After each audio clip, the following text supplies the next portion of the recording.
My phone's sat over there. I'll guarantee there's a phone somewhere in the room of everybody that's watching that. Even if it's turned off, they're recording this conversation right now. Hi, NSA. The NSA are listening to this right now, Morris, okay? And various other things. Echelon, which is based in Australia, and various other things. So this is nothing new, again. But, you know what's strange? Facebook is really rattling this off and, you know, getting pressure groups and stuff like that. It's a social media thing. There's a brilliant article on BuzzFeed at the minute that basically shows, it's called 23 photos that prove the human race is doomed. And it's just 23 photos of people in different social situations just staring like zombies at their phones, because this is what people do now. They don't communicate. They sit on their phones. People were putting comments about this on Facebook, and, you know, fair point. But what I thought was, it was slightly ironic that people are discussing how social media is actually causing a disconnect between people and a lack of real, credible social interaction, and they're commenting about this on Facebook, a social media thing, and nobody seems to quite see the irony of that. Social media is one of these crazy things where the more involved with social media you are, the less socially interactive you are. I mean, studies have shown two things about Facebook in particular. One, that it increases loneliness, and two, that it increases narcissism.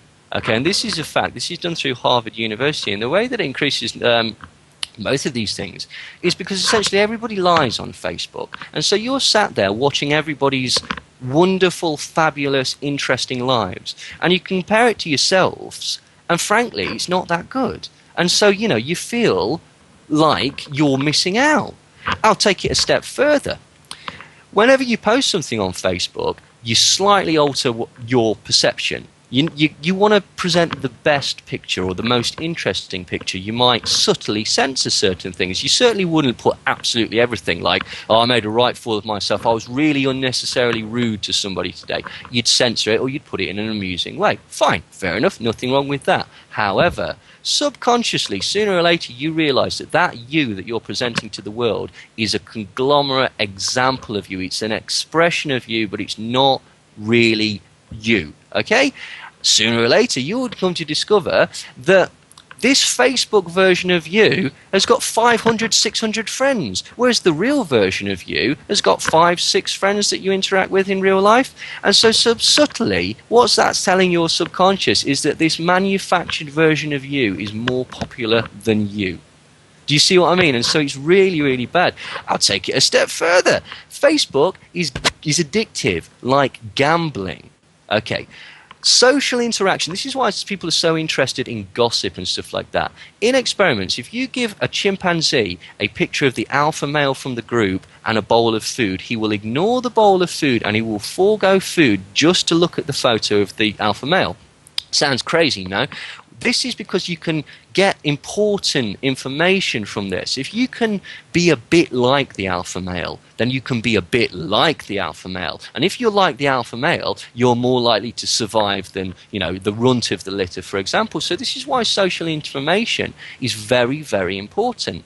So when you're basically clicking on your notifications, your status page, or whatever it is, I don't know what it's called, on Facebook, you may be rewarded, or not, as the case may be, with a snippet of information. And it's very much like a rat in a Skinner box pressing on the lever to get a pellet. Sometimes you get a pellet, sometimes you don't. The more often you don't get a pellet, you don't stop pressing the lever, you start pressing the lever far more often, really, really sort of panicky, because the variable rate has been changed.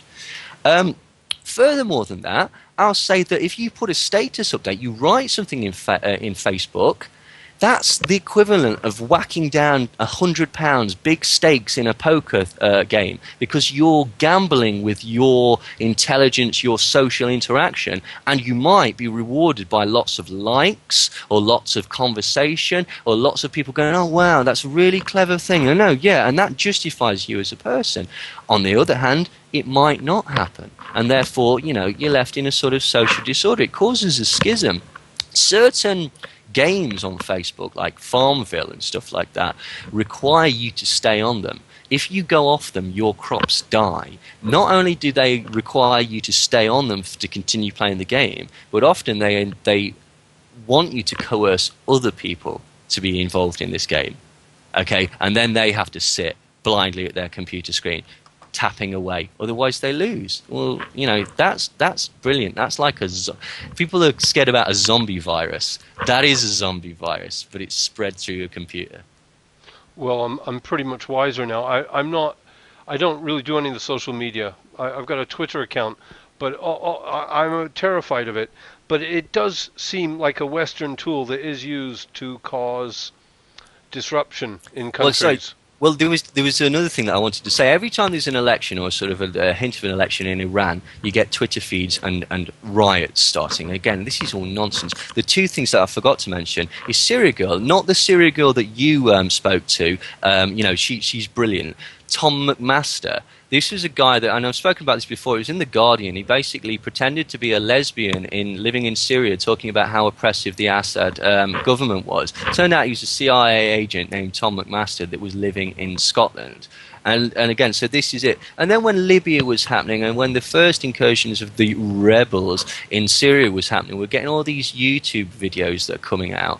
And they're reportedly being put up in Syria. That takes 5 seconds of looking at it to realize that you can't get on YouTube in Syria. So these are perception management techniques by the Western intelligence agencies for whatever reason. I'm not sure what the overall case is. Possibly World War III. Possibly just a continuation of an empire. Who knows? But the point is that all these things, the point is that social media is framed in such a way that a lot of people believe that any information that comes through it is organic. Yeah, it's not. I'm not, on an intellectual level, I can understand the advantages of the internet. On a social level, I'm not so convinced, which is probably what you're saying. Yeah, absolutely. I mean, it's one of those things. It's like anything. It's like it's a tool. It can be very useful, but it can also be used to destroy people. And the problem with it is that people get totally convinced with it. And I'll tell you, it's like people. No, I'm not addicted to phones or anything like that. See how many people are just walking down the street just going like this because they get the phantom buzz. Right? That's your brain kicking in. That's like drug-seeking behavior. You know when you get the jonesing for some smack, for whatever, okay, and your brain starts giving off these little electrical signals saying, you could really start to do with this, otherwise you're going to start to get ill or whatever, a craving. That's exactly the same process that's happening when you think that you hear your phone going or you think you feel it vibrating because it's like, ooh, connection with the world. And this is what's crazy. Well, people are getting their connection through this tiny, tiny facet, which actually stops the rest of the world from sneaking in. it does on our five senses, but we probably have a telepathic ability, and I've often thought that's what these phones are about. They're just mimicking our telepathic abilities. Yeah, and aside from the sort of, the electronic soup of sort of PCBs and electromagnetism and all this rubbish that's sort of like flooding the airwaves and stuff like that, that could well be a case to sort of reduce mental facilities and stuff like that. Absolutely, Morris, yeah. Tell me, can I include the beginning part? I've kind of ended it. Can I? Of course you can. With the foot. Yeah, please do, yeah. And even though you said your girlfriend can be short-tempered. Oh, it's fine. No, she's lovely, but Okay. in the morning when she's got to get to work, she's got a very good job. She's very successful and brilliant at what she does, and so it matters to her. Include this bit as well.